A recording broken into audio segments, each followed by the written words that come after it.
Hello students, good afternoon. So ఇవాళ articles చూసుకున్నట్టయితే 21st ఆగస్ట్కి మనకి మోస్ట్ ఇంపార్టెంట్ ఆర్టికల్ ఒకటి ఉందన్నమాట. అదేంటి అంటే 130 కాన్స్టిట్యూషనల్ అమెండ్మెంట్ యాక్ట్ రాబోతుంది. సో దాని గురించి 8 PM వచ్చేటటువంటి వీడియోలో మనం డిస్కస్ చేసుకుందాము. అండ్ దాంతోపాటుగా why India needs a space law అని చెప్పేసి ఒక ఆర్టికల్ వచ్చిందనమాట. మనం ఆగస్టు 23rd నేషనల్ స్పేస్ డేని జరుపుకోబోతున్నాము.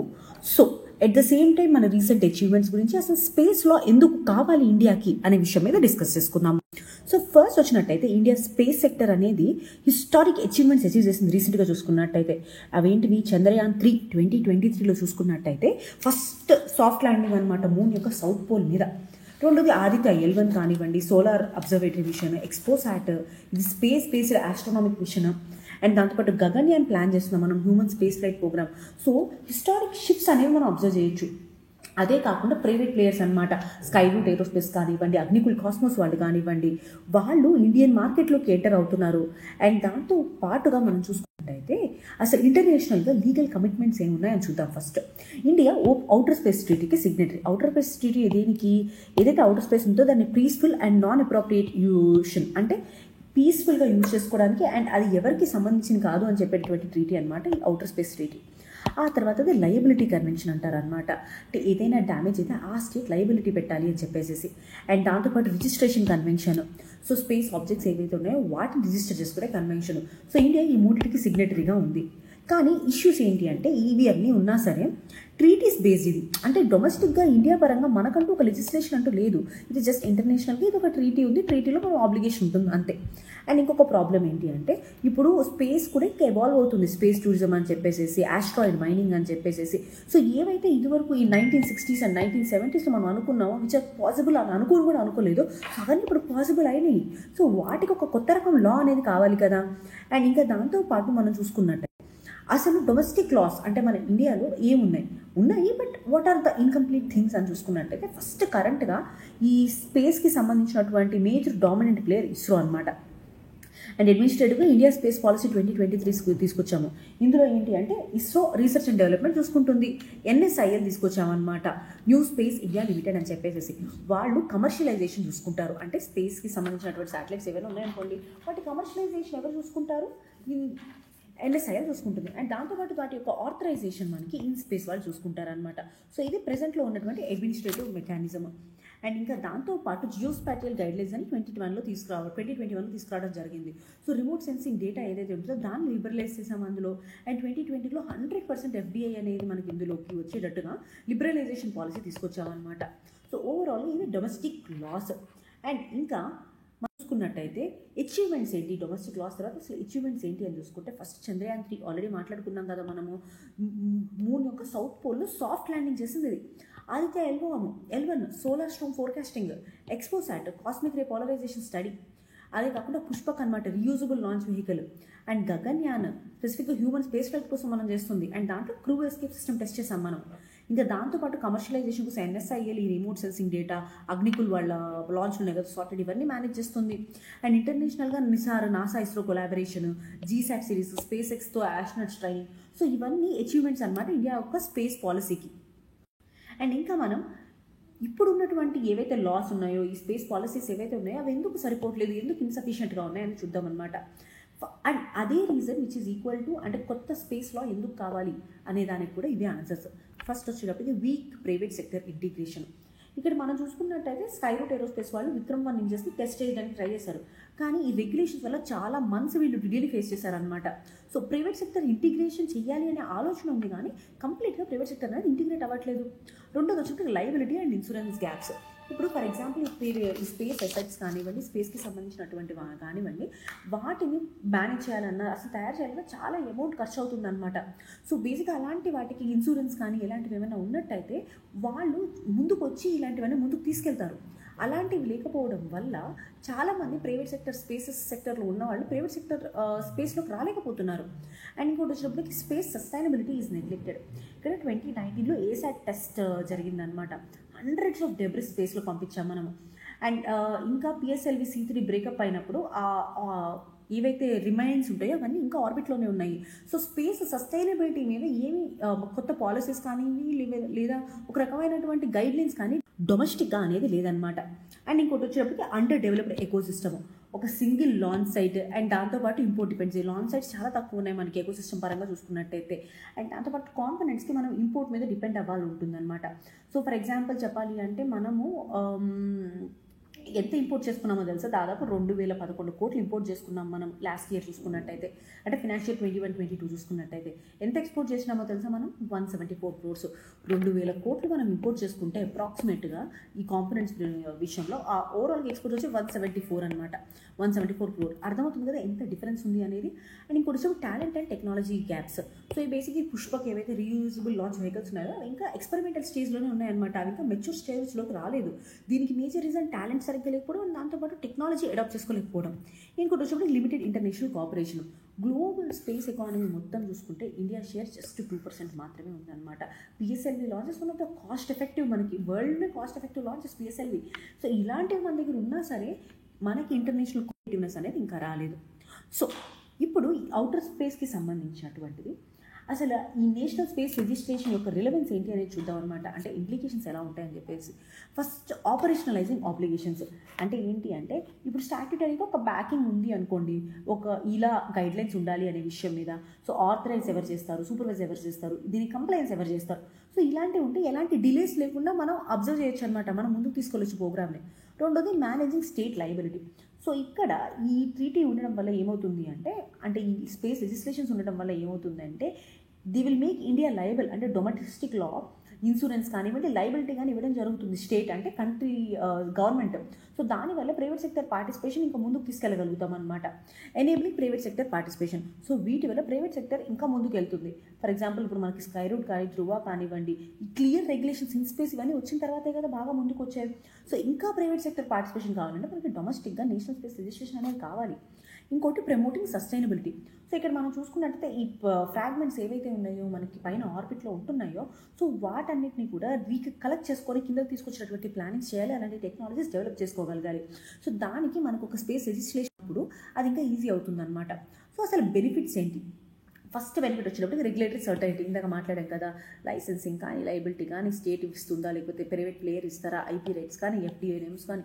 సో ఓవరాల్గా రెగ్యులేషన్స్ ఇలా ఉన్నాయి ఈ కంట్రీలో అని చెప్పేసి సర్టైనిటీ ఉంటుందన్నమాట. దానివల్ల ఎఫ్డిఐ పెరుగుతుంది, దానివల్ల ఇన్వెస్ట్మెంట్స్ పెరుగుతాయి, ఓవరాల్గా ఎంప్లాయ్మెంట్ పెరుగుతుంది అండ్ టెక్నాలజీ డెవలప్ అవుతుంది. ఆ తర్వాత వచ్చినప్పటికి రిస్క్ మిటిగేషన్. సో ఇన్సూరెన్స్ లాంటివి ఇచ్చినప్పుడు ఏమవుతుంది అంటే, ప్రైవేట్ మిషన్సే కానివ్వండి, లేకపోతే ఇండియన్ మిషన్సే కానివ్వండి, ఎవరైనా ఇందులోకి రావడానికి ఆసక్తి చూపిస్తారు, ఏదైనా ఇష్యూ అయినా ఇన్సూరెన్స్ ఉంటుంది కదా అనే ఆలోచనతో. మూడోది చెప్పి బూస్ట్ ప్రైవేట్ సెక్టర్ గ్రోత్. ఓవరాల్గా ఇలాంటి రిస్క్ మిటిగేషన్, రెగ్యులేటరీ సర్టైనిటీ ఉంటే private sector participation and growth అనేది పెరుగుతుంది, ఈ పార్ట్నర్షిప్స్ పెరుగుతాయి, ఇన్వెస్ట్మెంట్స్ పెరుగుతాయి. అండ్ ఇంకోటి గ్లోబల్ కాంపిటేటివ్నెస్. ఇండియా మనం ఆల్రెడీ చెప్పుకున్నాం కదా, ఓన్లీ 2% మాత్రమే కాంట్రిబ్యూట్ చేస్తుంది స్పేస్ ఎకానమీలో. సో ఒక ట్రస్టెడ్ హబ్గా, ఒక గ్లోబల్ హబ్గా అవ్వాలి అంటే మనకు ఒక స్పేస్ లెజిస్లేషన్ అనేది కావాలి. అండ్ దాంతోపాటు స్పేస్ కాంటాక్ట్ కూడా రెస్పాన్సిబుల్గా ఉండాలండి. డెబ్రీస్ ఏవైతే ఉంటాయో వాటిని మిటిగేట్ చేసుకోవడం అండ్ ఆపరేషన్స్ ట్రాన్స్ఫార్మేషన్ ఉన్నటువంటి టెక్నాలజీస్ తీసుకోవడం ఉండాలన్నమాట. నెక్స్ట్ ఒకసారి మనం వే ఫార్వర్డ్ చూసుకున్నట్టయితే ఏం చేయగలం. So first of all space activities ఏంటి అంటే, ఏంటి ఇనిషియేట్ చేసేది అంటే, ఏమి యాక్టివిటీస్ ఉంటాయి స్పేస్లో అనేది ఒక కోడిఫైడ్ లిస్ట్ అనేది ఉండాలి మన దగ్గర. అండ్ ఆ తర్వాత చూసుకున్నట్టయితే స్టాట్యూటరీ బ్యాకింగ్ ఉండాలి ఇన్ స్పేస్కి, ఏదైతే మనకు ఆథరైజేషన్స్ చేస్తుందో. And FDI and IP policies క్లియర్గా రెగ్యులర్గా అప్డేట్ చేస్తూ ఉండాలి. ఇన్వెస్ట్మెంట్స్ అండ్ కొలాబరేషన్స్ అట్రాక్ట్ అవుతాయి దానివల్ల. అండ్ దాంతోపాటు space debris mitigation, end of line plans మీద ప్లాన్ చేస్తూ ఉండాలనంటే, పైకి వెళ్ళిన తర్వాత ఒక రాకెట్ దాని డెబ్రిస్ని మనం ఎలా మేనేజ్ చేస్తాము. సో ఇలాంటి వాటి మీద ఎప్పటికప్పుడు ప్లాన్స్ అండ్ దాంతోపాటు టెక్నికల్ సపోర్ట్ తీసుకోవాలి. అండ్ దాంతోపాటు ఇన్ఫ్రాస్ట్రక్చర్ అండ్ సప్లై చైన్ని బూస్ట్ చేయగలగాలి. సో దట్ కొత్త space ports, deep space networks, so manufacturing కావాల్సినటువంటి కాంపోనెంట్స్ ఇవన్నీ ఉంటాయన్నమాట. అండ్ తర్వాత retail and development of talent. Industry, academia కొలాబరేషన్తో, గ్లోబల్ ఎక్స్చేంజ్ ప్రోగ్రామ్స్తో ఈ టాలెంట్ని రీటైన్ చేయగలగాలి. అండ్ దాంతోపాటు ఇంటర్నేషనల్ లీడర్షిప్ ఏదైతే ఉంటుందో మనం దాన్ని ఎన్హాన్స్ చేయగలగాలి. సో ఓవరాల్గా మనం చూసినట్టయితే ఈ కరెంట్ లీగల్ ఫ్రేమ్వర్క్ ఏదైతే ఉందో కొంచెం ఫ్రాగ్మెంటెడ్గా ఉంది. సో దానికోసం అని చెప్పేసి మనకు ఒక నేషనల్ స్పేస్ లా అనేది కావాలి. అండ్ దాంతోపాటు ఎఫోర్డబుల్ ఇన్సూరెన్స్ ఉండాలి. సో దానివల్ల కంప్లైన్స్ కానివ్వండి, సస్టైనబుల్ స్పేస్ సెక్టర్ అనేది గ్రో అవుతుంది, డెవలప్ చేయగలుగుతాము. సో మనం నెక్స్ట్ ఆర్టికల్ చూసుకున్నట్టయితే Indians democracy is failing the migrant citizen అని చెప్పడం జరిగింది. సో ఇందులో ఏంటంటే బీహార్లో స్పెషల్ ఇంటెన్సివ్ రివిజన్ జరిగింది కదా.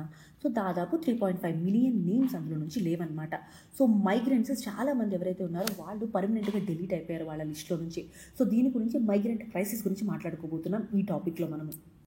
సో ఇక్కడ మనం చూసుకున్నట్టయితే India universal adult surplus guarantee చేసేది ఆర్టికల్ 326 కింద.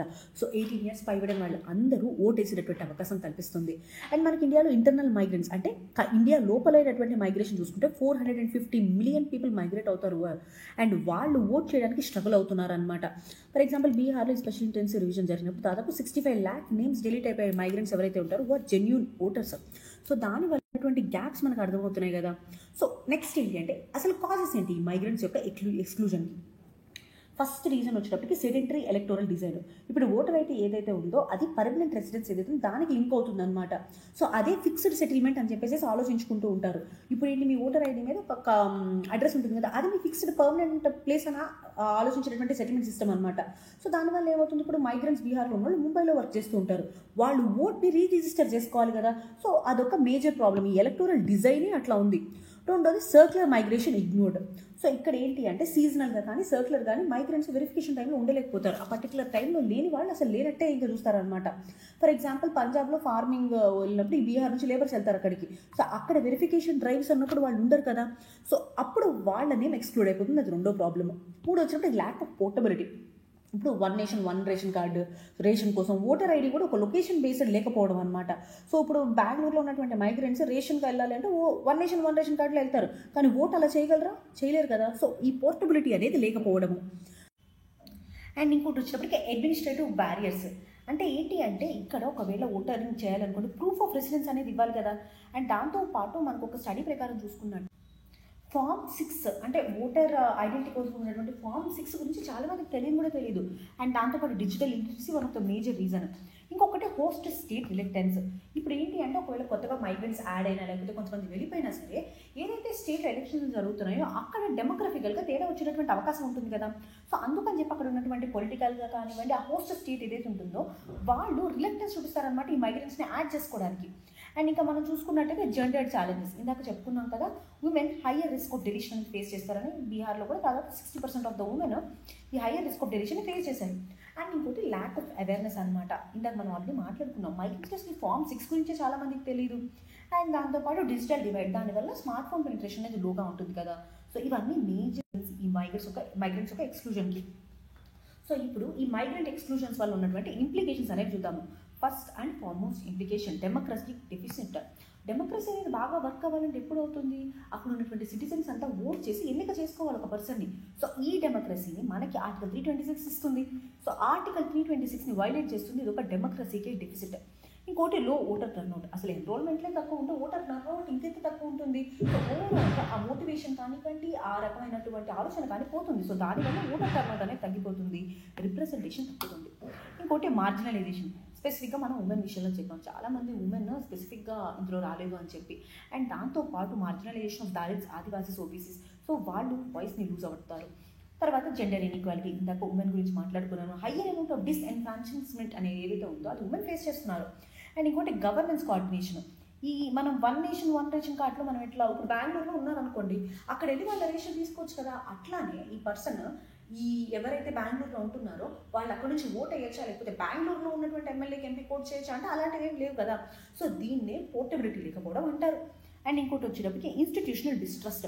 అండ్ ఇక్కడ బేసిక్గా చాలా మందికి పొలిటికల్ మ్యానిపులేషన్ మీద ఉన్నటువంటి ఆలోచన అనమాట. సో ఇది మనం చూసుకున్నట్టయితే ఓటర్స్ కొన్ని కాన్స్టిట్యూషన్స్లోనే ఓటర్స్ని క్లెన్స్ చేసేసారు అని చెప్పేసి బీహార్ రోల్ రివిజన్, ఈ స్పెషల్ ఇంటెన్సివ్ రివిజన్లో కూడా మనం మాట్లాడడం జరిగింది. ఈసీఐ మీద డిస్ట్రస్ట్ విషయం అనమాట. తర్వాత వచ్చేటప్పటికి రైట్ ఆఫ్ రీజనలిజం అండ్ జీనోఫోబియా. ఇక్కడ మనం చూసుకున్నట్టయితే మహారాష్ట్ర నవనిర్మాణ సేన అని చెప్పేసి ఒక సేన ఉంటుందన్నమాట. వాళ్ళు క్యాంపెయిన్స్ చేశారు దేనికోసం అని చెప్పేసి నార్త్ ఇండియన్ మైగ్రెంట్స్ అంతా వచ్చి మహారాష్ట్రలో సెటిల్ అవుతున్నారు, వాళ్ళ ఓటింగ్ రైట్లు ఇస్తున్నారు. సో దానివల్ల డెమోక్రటిక్ కాంపోజిషన్ మారిపోతుంది. అండ్ దాంతోపాటుగా వాళ్ళ యొక్క డామినేషన్ పెరుగుతుంది అని చెప్పేసి ఈ రీజనలిజం అండ్ జీనోఫోబిక్ టెండెన్సీస్ పెరుగుతున్నాయి. అండ్ అదే కాకుండా policy neglect and migrant issues. Migrants మనం చూస్తున్నది ఇప్పుడు బెంగళూరులో ఎప్పుడో స్లమ్స్లో ఉంటారు వీళ్ళు. సో వాళ్ళకు ఒక పొలిటికల్ క్లౌట్ అంటూ ఉండదు. వాళ్ళ హౌసింగ్ మీద, వాళ్ళ హెల్త్ కేర్ మీద, వాళ్ళ రైట్స్ మీద ఎలాంటి ఫోకస్ ఉండదు. ఎందుకంటే బెంగళూరులో వాళ్ళ ఓటింగ్ రైట్స్ లేవు కదా. సో ఈ పొలిటికల్గా కూడా వాళ్ళు అంత ఇంపార్టెంట్ పీపుల్ కాదు వాళ్ళకి. సో ఇలా దీనివల్ల వాళ్ళకి పాలసీస్ కూడా నెగ్లెక్ట్ అవుతున్నాయి అనమాట. ఒక్కసారి మనం వే ఫార్వర్డ్ చూసుకున్నట్టయితే ఏం చేయొచ్చు అనేది మనం already portability of voter ID గురించి మాట్లాడుకున్నాము. అండ్ రిమోట్ ఓటింగ్ గురించి మాట్లాడుకున్నాము. 2020లో ఎలక్షన్ కమిషన్ ఆఫ్ ఇండియా దాదాపు 8 హెవీ మైగ్రెంట్స్ ఎక్కువ ఉన్నటువంటి స్టేట్స్ ఉంటాయి కదా, వాటిలో ఈ రిమోట్ ఓటింగ్ అనేది ట్రై చేసింది. సో ఇలాంటివి ఇంకా ముందుకు తీసుకురావాలి. అండ్ దాంతోపాటు క్రాస్ స్టేట్ ఓటింగ్ మెకానిజం. అంటే ఇప్పుడు ఫర్ ఎగ్జాంపుల్ ఒక పర్సన్ ఒక స్టేట్ నుంచి ఇంకో స్టేట్కి వెళ్ళారు అనుకోండి, ఆ స్టేట్లో అంటే కొత్త స్టేట్లో ఒకవేళ వాళ్ళు రిజిస్టర్ అవ్వాలనుకోండి, పాత స్టేట్లో డెలిట్ అయిన తర్వాత రిజిస్టర్ అవ్వాలి. సో ఇలాంటి క్రాస్ వెరిఫికేషన్ అనేది ఉండాలన్నమాట. అదే క్రాస్ స్టేట్ వెరిఫికేషన్ మెకానిజమ్స్. ఇంకోటి మ్యారేజ్ సెన్సిటివ్ ప్రొవిజన్స్. మనం ఆల్రెడీ చెప్పాము, మనం దాదాపు 60% ఆఫ్ ఉమెన్ ఎక్స్క్లూడ్ అయిపోతున్నారు అండ్ స్పెసిఫిక్ రీజన్ మ్యారేజ్ అని చెప్పేసి. సో ఇలాంటి ఏదైతే ఉంటాయో వాటిని సెన్సిటివ్గా పెట్టుకుని ప్రొవిజన్స్ అనేవి ఫామ్ చేయాలి. సో ఓటర్ ఐడి చేసుకోవడం కానీ, అడ్రస్ మార్చుకోవడం కానీ కొంచెం సింపుల్గా ఉండాలి ఉమెన్కి స్పెసిఫిక్గా. Post marriage. ఇంకొకటి migration mapping and data integration. So దేనికైనా సరే ఒక పాలసీ మంచిగా ఫార్ములేట్ చేయాలి అంటే one of the major issue మనం చేసేది ఏంటి, మైగ్రెంట్స్ యొక్క మ్యాపింగ్, వాళ్ళ యొక్క డేటాను తీసుకోవాలి, డాక్యుమెంటేషన్ తీసుకోవాలన్నమాట. అండ్ ఇంకోటి out reach and facilitation via NGOs. మనం ఇక్కడ చూసుకున్నట్టయితే ఆజీవిక బ్యూరో అని, ప్రథమ్ అని, సో కొన్ని ఎన్జిఓస్ ఉన్నాయి కదా, వాళ్ళతో ఎస్హెచ్జీస్తో వాళ్ళందరితో పార్ట్నర్షిప్ చేసి ఓటర్ రిజిస్ట్రేషన్స్ అనేవి చేయాలి. అండ్ దాంతో పాటుగా voting centres at work sites, స్పెసిఫిక్గా టెంపరీ కూలింగ్ యూనిట్స్ లాంటి కన్స్ట్రక్షన్ సైట్స్ దగ్గర, ఇండస్ట్రియల్ కన్స్ట్రక్షన్స్ దగ్గర, అంటే మైగ్రెంట్ పీపుల్ కోసం, సో వాళ్ళ యొక్క యాక్సెసిబిలిటీ కోసం అని చెప్పేసి. సో ఇది మనకి తమిళనాడు, కేరళ కొన్ని డిస్ట్రిక్ట్స్లో పైలట్ చేసామన్నమాట, పైలట్ ప్రాజెక్ట్ లాగా చేసాము ఇది. అండ్ ఇంకొకటి వచ్చేటప్పటికి ఇంటర్స్టేట్ కోఆర్డినేషన్ ప్లాట్ఫామ్. సో అసలు నేషనల్ వైడ్గా ఈ ఎలక్షన్ కమిషన్ ఆఫ్ ఇండియా ఉన్నప్పుడు ఈ ఓటింగ్ కూడా నేషనల్ వైడ్గా ఇంటిగ్రేట్ చేయగలగాలి. సో దానివల్ల ఒక పర్సన్ ఒక మూడు నుంచి ఇంకో మూడుకి వెళ్ళాల్సిన అవసరం రాకుండా ఉండాలన్నమాట. అండ్ దాంతోపాటు వాళ్ళ ఓటర్ ఐడీస్ ఏవైతే ఉంటాయో అవి కూడా ట్రాన్స్ఫర్ చేసే అవకాశాన్ని ఈ ఎలక్షన్ కమిషన్ ఆఫ్ ఇండియా కల్పించాలి. అండ్ ఇంకోటి లెజిస్లేటివ్ బ్యాకింగ్ ఫర్ ప్రాపర్టీ. ఇక్కడ మనం చూసుకున్నట్టయితే రిప్రజెంటేషన్ ఆఫ్ పీపుల్స్ యాక్ట్ ఉంటుంది కదా 1950 అండ్ 51 ఫార్మల్లీ ఈ పోర్టబిలిటీని రికగ్నైజ్ చేయాలి. అంటే లెజిస్లేచర్గా బ్యాకింగ్ ఉన్న వల్ల ఇవన్నీ ముందుకు జరుగుతాయి అన్నమాట. ఒక్కసారి ఏ కమిటీస్ ఏ రికమెండేషన్స్ ఇచ్చాయో చూద్దాము. 2020లో ఈసీఐ యొక్క వర్కింగ్ గ్రూప్, సో వీళ్ళు రిమోట్ ఓటింగ్ మిషన్స్ కోసం రికమెండేషన్ ఇచ్చారు. అండ్ దాంతోపాటు పోస్టల్ బ్యాలెట్ ఫెసిలిటీ ఏదైతే ఉందో అది డొమెస్టిక్గా ఉన్నటువంటి మైగ్రెంట్స్ ఉంటారు కదా, ఇప్పుడు ఆల్రెడీ సర్వీస్ ఓటర్స్ ఉంది, అలా కాకుండా డొమెస్టిక్గా మైగ్రెంట్స్ ఉంటారు కదా ఒక స్టేట్లో ఇంకో స్టేట్లో, సో వీళ్ళకి కూడా ఈ పోస్టల్ ఓటింగ్ బ్యాలెట్ ఫెసిలిటీ అనేది చూడాలని చెప్పింది ECI working group. And justice VS Verma committee ఏం చెప్పింది అంటే ఈ వల్నరబుల్ గ్రూప్స్ ఉంటారు అండ్ దాంతోపాటు మొబైల్ ఎక్కువ మూవ్ అవుతూ ఉన్నటువంటి గ్రూప్స్ ఉంటారు కదా, ఎస్పెషల్లీ మైగ్రెంట్ వర్కర్స్, వాళ్ళ ఎలక్టోరల్ ఇంక్లూజన్ కోసం అని చెప్పేసి చాలా గైడ్ లైన్స్ చెప్పడం జరిగింది. అండ్ దాంతోపాటు 2013లో standing committee on law and justice ఈ ఆధార్ లింకేజ్ కానివ్వండి, ఈ సింప్లిఫికేషన్, ఈ ఓటర్ ఐడీస్ అప్లై చేసుకోవడానికి వీటన్నిటి గురించి మాట్లాడడం జరిగింది. అండ్ ఇక మనం జ్యుడిషియరీలో కేసెస్ చూసుకుంటే Lakshman Charan Singh versus union of India అనమాట. ఈ కేసు 1985లో జరిగింది. సుప్రీంకోర్టు ఏం చెప్పిందో తెలుసా, ఇందులో ఎలక్టోరల్ రూల్స్ ఉంటాయి కదా, వాటి యొక్క రివిజన్ మరియు ప్రిపరేషన్ ఫ్రీ అండ్ ఫెయిర్ ఎలక్షన్స్కి చాలా ఇంపార్టెంట్. సో ఇందులో మైగ్రెంట్స్ యొక్క ఇంక్లూజన్ అనేది చాలా ఇంపార్టెంట్ అనమాట, చాలా క్రిటికల్ ఫ్యాక్టర్. అందరూ ఓట్ చేస్తేనే కదా డెమోక్రసీ అనేది నిజానికి అంటే బర్డ్స్లో కాదు చేతల్లో ఉంటుంది. అండ్ ఇంకోటి వచ్చేటప్పటికి PUCL versus union of India case. So ఇందులో right to vote as part of freedom of expression అంటే 1901 కింద తీసుకురావడం జరిగింది. అండ్ ఎక్స్క్లూజన్ ఆఫ్ మైగ్రెంట్స్, ఒకవేళ మైగ్రెంట్స్ మనం ఎక్స్క్లూడ్ చేసాం అనుకోండి, డెమోక్రటిక్ పార్టిసిపేషన్కి ఇది హిండర్ చేస్తుందన్నమాట. ఒక్కసారి కంక్లూజన్ చూసుకున్నట్టయితే ఇండియా ఎకానమీని డ్రైవ్ చేసేదే మైగ్రెంట్స్. ఇలాంటి వాళ్ళని ఓటింగ్ నుంచి ఎక్స్క్లూడ్ చేయడం వల్ల డెమోక్రసీ అనేది వీకెన్ అవుతుంది అనమాట. సో వాళ్ళ యొక్క ఈక్వాలిటీ అండ్ పార్టిసిపేషన్ అనేది అప్హోల్డ్ చేయాలి. సో దానికోసం portable, technology driven and migrant friendly policies తీసుకురావాలి. సో దానివల్ల డెమోక్రటిక్ డీపరింగ్ అనేది ఇందులో జరుగుతుంది. ఇది ఆర్టికల్. నెక్స్ట్ ఆర్టికల్ చూసుకున్నట్టయితే nuclear laws and the role of opposition. ఇక్కడ రోల్ ఆఫ్ అపోజిషన్ గురించి మాట్లాడడం జరిగింది. ఓవరాల్గా ఈ ఆర్టికల్లో ఏం జరిగింది అంటే ఫస్ట్ ఆఫ్ ఆల్ మనకి 2 మేజర్ లాస్లో అమెండ్మెంట్స్ తీసుకురాబోతున్నారు అనమాట.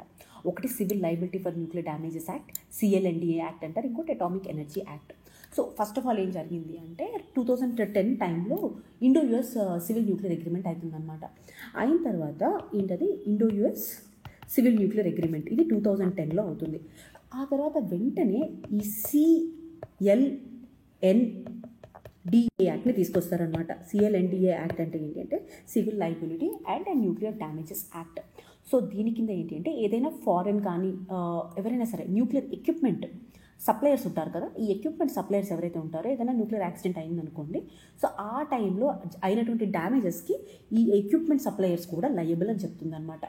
సో ఈ యాక్ట్ వల్ల ఏమవుతుంది అంటే చాలా వెస్ట్రన్ కంట్రీస్ కానివ్వండి, ప్రైవేట్ సప్లయర్స్ కానీ ఇంట్రెస్ట్ చూపించట్లేదు.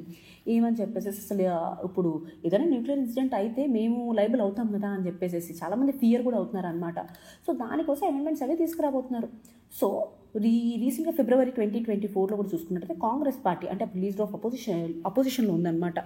సో ఈ అపోజిషన్ వాళ్ళు అబ్జెక్షన్స్ రైజ్ చేశారనమాట. మీరు ఒకవేళ ఈ క్లాజ్ తీసేసారనుకోండి, ఏదో ఫారెన్ ఫర్మ్స్ వస్తాయని చెప్పేసి అకౌంటబిలిటీ ఎవరు తీసుకుంటారో, అండ్ దాంతోపాటు మీరు ఏదో ఫారెన్ యూఎస్ వాళ్ళని ఫ్రాన్స్ వాళ్ళని ఎపీస్ చేద్దామని చెప్పేసి ఇలాంటి పనులన్నీ చేస్తున్నారని చెప్పి చెప్పడం జరిగింది.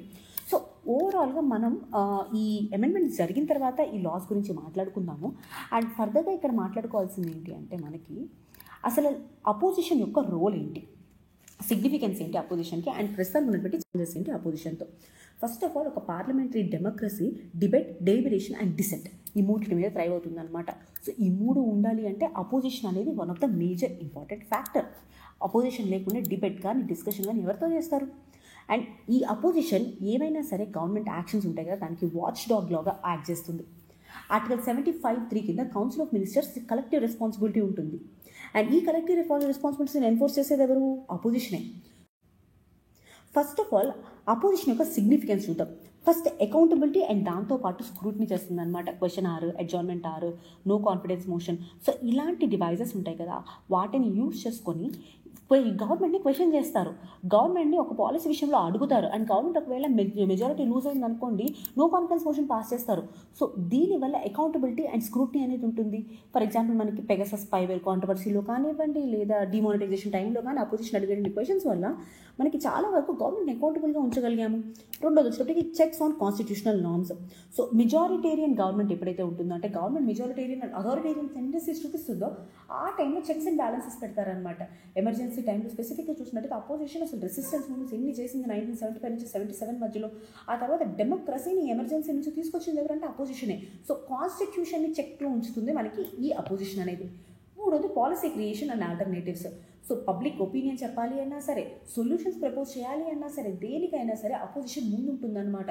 సో దానివల్ల పాలసీ కరెక్ట్ చేయడానికి, ఆల్టర్నేటివ్స్ తీసుకురావడానికి యూజ్ అవుతుంది. ఫర్ ఎగ్జాంపుల్, ఫార్ములా ప్రొటెస్ట్ జరిగిన తర్వాత అపోజిషన్ ఇచ్చినటువంటి స్పీచెస్ కానీ, ఆ ఎంపీలు మాట్లాడిన మాటల వల్ల కానీ ఆ తర్వాత రిప్లై చేసాం కూడా మనం. అండ్ ఆ తర్వాత రిప్రజెంటేషన్ ఆఫ్ డైవర్స్ ఇంట్రెస్ట్. ఇప్పుడు మెజారిటేరియన్ గవర్నమెంట్కి ఒక కలెక్టివ్ రెస్పాన్సిబిలిటీ ఉంటుంది, విప్ అనేవాడు ఉంటాడు, వీళ్ళంతా ఉంటారు. సో దీనివల్ల వాళ్ళ ఇంట్రెస్ట్ ఒకవేళ వేరుగా ఉన్నా సరే బయటికి చెప్పలేరు కదా.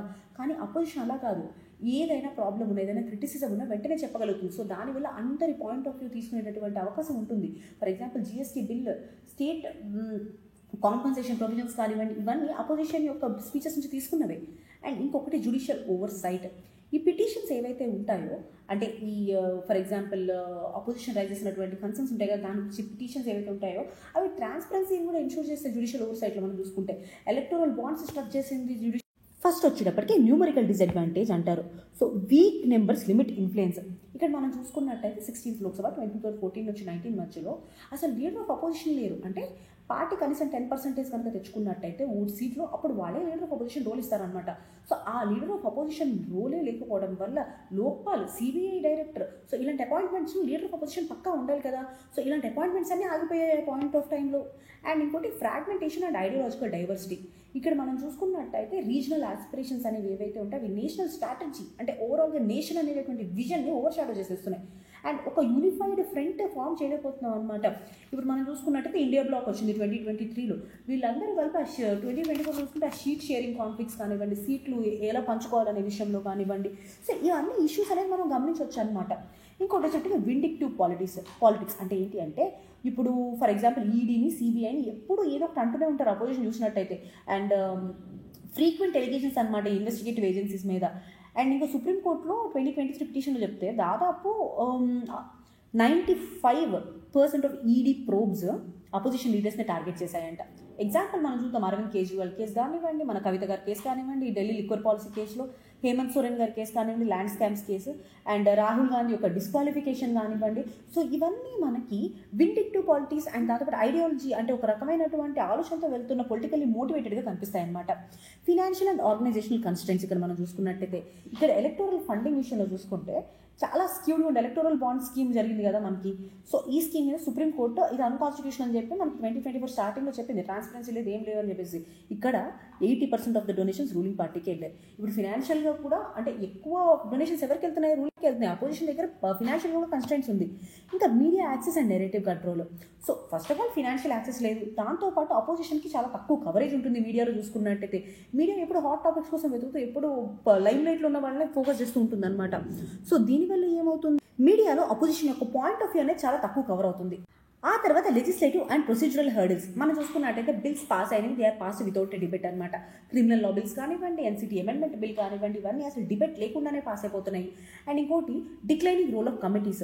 మనకి పార్లమెంట్లో కమిటీస్ ఉంటాయన్నమాట బిల్స్ని స్క్రూటనీ చేయడానికి. సో 17th లోక్సభలో చూసుకుంటే 16% బిల్స్ వెళ్ళాయి.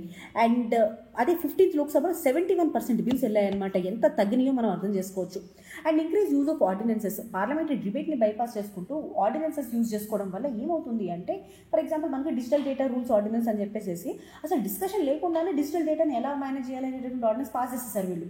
సో ఇలాంటి ఆర్డినెన్స్ పాస్ చేయడం వల్ల ఒక డెమోక్రటిక్గా డిసెంట్ అనేది కర్టైల్ అవుతుంది కదా. సో ఇప్పుడు ఈ అపోజిషన్ ఏదైతే ఉందో దాన్ని స్ట్రెంథెన్ చేయడానికి వే ఫార్వర్డ్ ఏంటి అనేది చూద్దాము. ఫస్ట్ ఇన్స్టిట్యూషనల్ రిఫార్మ్స్ని మనం ఫేవర్ చేయాలన్నమాట. For example leader of opposition party only 10% ఉంటేనే రావాలి, ఇలాంటివి ఏం కాదు. లార్జెస్ట్ పార్టీ ఎవరైతే ఉందో వాళ్ళు లీడర్ ఆఫ్ అపోజిషన్గా రావచ్చు అందులో నుంచి.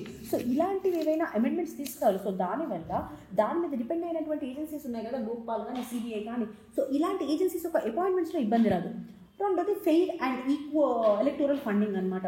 ఇక్కడ ఎలక్షన్స్ స్టేట్ ఫండింగ్ చేయాలన్నమాట. ఇది మనకి ఇంద్రజిత్ గుప్తా కమిటీ రికమెండేషన్స్లో కూడా ఉంది. స్టేట్ ఫండింగ్ ఇవ్వాలి ఎలక్షన్స్కి. లేదంటే ఏమవుతుంది, జనరల్గా బయట నుంచి తీసుకుంటారు, వాళ్ళకి బయాస్ వచ్చేటటువంటి అవకాశం ఉంటుంది కదా. అండ్ మూడోది reducing misuse of investigative agencies. ED, CBI ఏవైతే ఉన్నాయో వాటి యొక్క మిస్యూజ్ తగ్గించాలి. ఆల్రెడీ అరెస్ట్ గురించి మనం మాట్లాడుకుంటూనే ఉన్నాము. ఇంకోటి మీడియా రిఫార్మ్స్ అనమాట. స్టేట్ ఓన్ మీడియా స్పెసిఫిక్గా దూరదర్శన్ కానీ వాటిల్లో అయినా కనీసం ఈక్వల్ కవరేజ్ ఇవ్వాలి అపోజిషన్కి, దాంతోపాటు ఉన్నటువంటి గవర్నమెంట్కి. దీనివల్ల న్యూట్రాలిటీ అండ్ ఇంపార్షియాలిటీ అనేది మెయింటైన్ అవుతుంది. ఆ తర్వాత ఎథికల్ పాలిటిక్స్. ఇక్కడ పాలిటిక్స్ కూడా ఒక కోడ్ ఆఫ్ కాండక్ట్ అనేది ఉండాలి. ఒక పార్లమెంటరీ డెకరం ఎన్హాన్స్ చేయాలి. సో దీనికోసం వాళ్ళ కెపాసిటీ బిల్డింగ్, ట్రైనింగ్ ప్రోగ్రామ్స్ ఇవ్వాలి. And digital and alternative platforms అనమాట. నాట్ ఓన్లీ మనకి ట్రెడిషనల్ మీడియా కాదు, సోషల్ మీడియా కానివ్వండి, ఆన్లైన్లో ఉండేటటువంటి టౌన్ హాల్స్, కొన్ని చాట్స్ ఉంటాయి, గూగుల్ చాట్స్ కానీ. సో ఇలాంటి టెక్నాలజీని లివరేజ్ చేయాలి. ఇంకోటి కోalition అండ్ అలయన్స్ బిల్డింగ్. సో ఇక్కడ మనం చూసుకున్నట్టయితే కామన్ మినిమం ప్రోగ్రామ్స్ అని ఉంటాయి అనమాట. రీజనల్ పార్టీస్ వరకు చేసుకుంటూ ఉంటారు. సో ఇదేంటంటే అపోజిషన్ మొత్తం ఒక ఫాంట్ లాగా ఉండేసేసి వీళ్ళందరూ కలిపేసి కొన్ని ప్రోగ్రామ్స్ అన్ని చేసుకుంటారు అనమాట. సో అలా కోalition చేసుకోవడం వల్ల లోకల్ రీజనల్ డిస్పారిటీస్ తగ్గి ఈ అలయన్సెస్ అనేవి పెరుగుతూ ఉంటాయి. అండ్ ఇంకొకటి parliamentary training and capacity building. ఇందాక మాట్లాడుకున్నాం కదా, ఎంపీస్ కానీ ఎవరైతే ఉంటారో వాళ్ళకి ట్రైనింగ్ అండ్ కెపాసిటీ బిల్డింగ్ ఇవ్వగలగాలి మనం. సో ఇక్కడ చూసుకున్నట్టయితే అపోజిషన్ అనేది మనకి కో గార్డియన్ ఆఫ్ డెమోక్రసీ అంటారు. అండ్ దాంతోపాటు చెక్స్ అండ్ బ్యాలెన్సెస్ ఎన్షూర్ చేయాలన్నా, అకౌంటబిలిటీ, ట్రాన్స్పరెన్సీ, గవర్నమెంట్కి అకౌంటబిలిటీగా ఉంచాలి అన్నా సరే అపోజిషన్ ఒక రోల్ అనేది చాలా important. Thank you so much for hearing with us. And మీకు ఒకవేళ ఈ సెషన్ నచ్చినట్టయితే, the value edition we're doing నచ్చినట్టయితే, please like and also share. Thank you so much.